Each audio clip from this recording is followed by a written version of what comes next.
bahay na naman ako. And makita niyo naman sa background ko. Dito ulit ako sa airport. So, isang ibig sabihin yan, may travel na naman ako. And this time, it's not domestic. So, pupunta ulit ako sa favorite country ko, Japan. It's been like 1 year since I was in Japan. And sobrang excited na ako bumalik. And isa lang din, ibig sabihin nito, magkita ulit kami ng boyfriend. So, at Japan talaga yung favorite country namin. So, mauna akong dumating sa Japan and laland ako sa Narita. Tapos, pagdating ko sa Narita, susundin ko yung boyfriend ko. Punta naman akong Haneda kasi dun siya, dun maglaland yung airplane niya. So, yan, kwentuhan ko pala kayo kung anong nangyari sa immigration experience ko this time. Nandito nga pala ako sa Terminal 3 and first time ko mag-travel dito sa Terminal 3 International.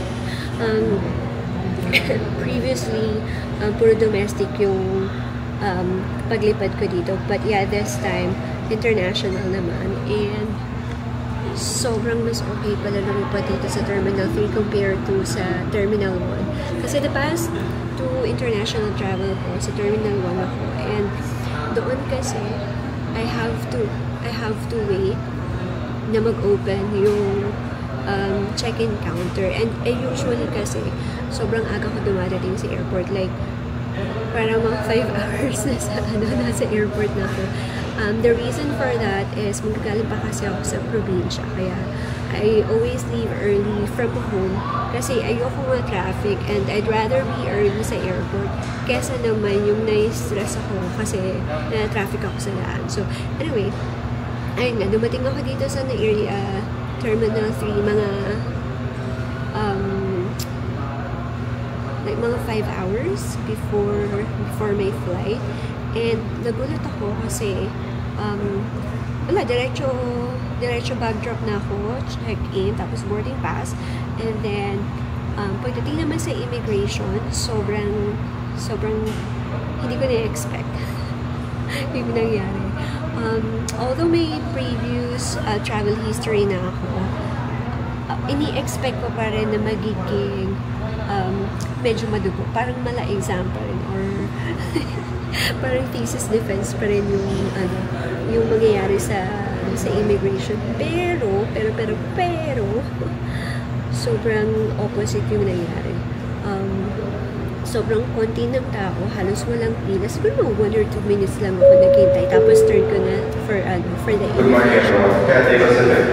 Tapos, nung tinawag na ako ng immigration officer, kinuha niya, yun nga, syempre, like the usual, kinuha lang niya yung passport and boarding pass ko. And then, dalawa lang yung tanong nito. Ayan. So, yun nga, dalawa lang yung tanong ng immigration officer. First was kung ano yung trabaho ko. And kung may kasama ba ako. Ayun lang. I wasn't really expecting na magiging ganun siya kadali kasi last year medyo stressful yung experience ko sa immigration officer, but thankfully again this time napaka-easy breezy. And yun, after nung second question, sabi niya tingin lang sa camera and tinatakan mo niya. So sobrang happy na nakaka-happy lang na sobrang stress-free yung experience ko this time. And yeah, I'm just waiting for my boarding time. It's currently 9:52 a.m. pero ang boarding time is 11:45 in the morning, and I'll be flying to Japan at 12 something. Halibot ako dito. Pero ayun. And hintay lang ako dito. Wala pa ako sa boarding gate ko kasi walang masyadong tao dito sa area. Kaya dito na ako nag-record. Tapos, siguro mga 30 minutes or an hour before boarding, pupunta na ako dun sa boarding gate para lang if there's gonna be any changes, at least malalaman ko siya. And another thing pala, hindi na ako nagbayad sa counter ng tax, ng travel tax, kasi when I paid for my flight ticket, kasama na siya. So that's one thing that you need to check kapag magbubook kayo ng ticket is tingnan nyo kung kasama na ba yung travel tax sa babayaran nyo or hindi pa. If not, meron namang counters dito sa airport na pwede kayo mabayad. So habang naghihintay pala sa boarding time lakad-lakad muna tayo para baka curious kayo kung anong stores yung meron dito sa Terminal 3. And eto, tingnan natin. Ang boarding gate ko ay 102 and ito yung mga stores na makikita dito. So, may Sunny's, kung gusto niyo bumili ng salamin. May Victoria's Secret, if you need some underwears. Tapos may Miniso din. May mga cute things kayo, mga last minute shopping nyo. Kiehl's, skincare, Bath and Body Works.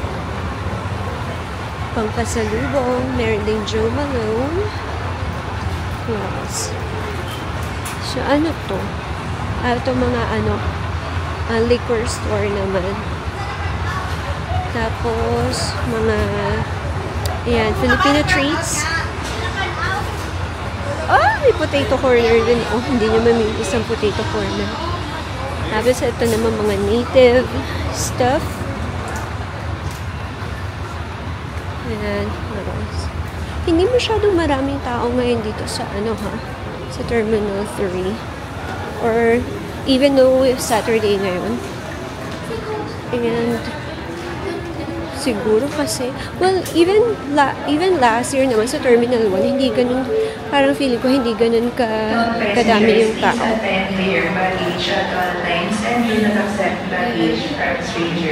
Punta lang tayo sa may unahan banda para makita pa natin yung mga stores. Maaga pa naman eh.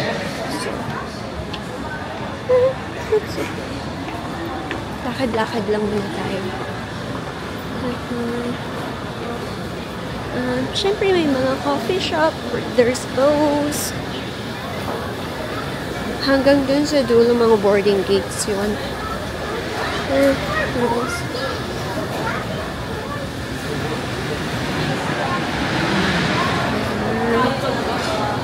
Tapos, if nagugutom kayo, may Kenny Rogers, Press Box, tapos may Tapaking. Uy, Tapaking. Parang, nagtatrabaho pa ako sa Mandaluyong, kinakainan namin yun. Blue Smith, another coffee shop. Tapos ito mga Filipino delicacies ulit. Pulburon, mani, ensaymada. What's this?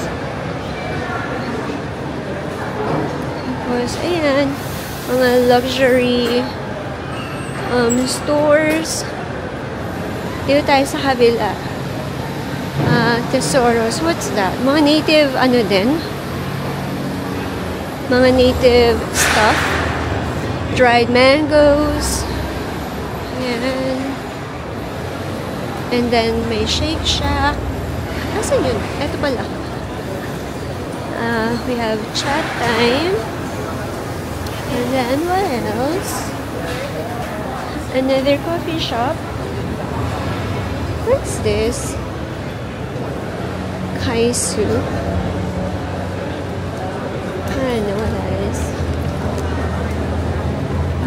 Parang na-conscious pa rin ako mag-vlog on my own. Pero once my boyfriend once I'm with my boyfriend, for sure, hindi na ako mahihiya. Mas makapal na yung mukha ko. So, I think, duty-free? Yeah. Duty-free, Estee Lauder, Lancome, Hermes, mga perfumes. Tapos banda doon naman, travel free shop. Another pasalubong store. Tapos may Kate Spade, Coach, Longchamp, and Tumi. After that, parang wala na masyado. So, balikan natin. Dito naman tayo sa kabilang side. So, in the middle, meron silang ang screen. Makikita nyo dyan yung mga boarding gates and yung mga flight numbers, locations, or destinations. Seattle's Best pala yung nasa gitna ng coffee shop. Hindi ganun kalaki tong Terminal 3, no? Pero na-amaze talaga ako kasi sobrang dali nung process dito. Kaya pala walang upuan doon sa pasok sa may gate kasi once you're here, you can just come in and check in. Well, I don't know kung sa Cebu Pacific lang yun. Cebu Pacific nga pala yung carrier ko. So, I'm not sure if sa Cebu Pacific lang yun o talagang ganun yung kalakarin dito sa Terminal 3. So, another shop. And, yun lang. So, I think it's already 10 o'clock. So, tingin ko pupunta na ako sa boarding gate. Punta na ako maghihintay. 1 hour and 45 minutes yung hihintayin ko. So, sa akin okay na yun. Wala na rin naman akong gagawin. And pag naglakad-lakad pa ako, for sure makapagastos lang ako. So, huwag na lang.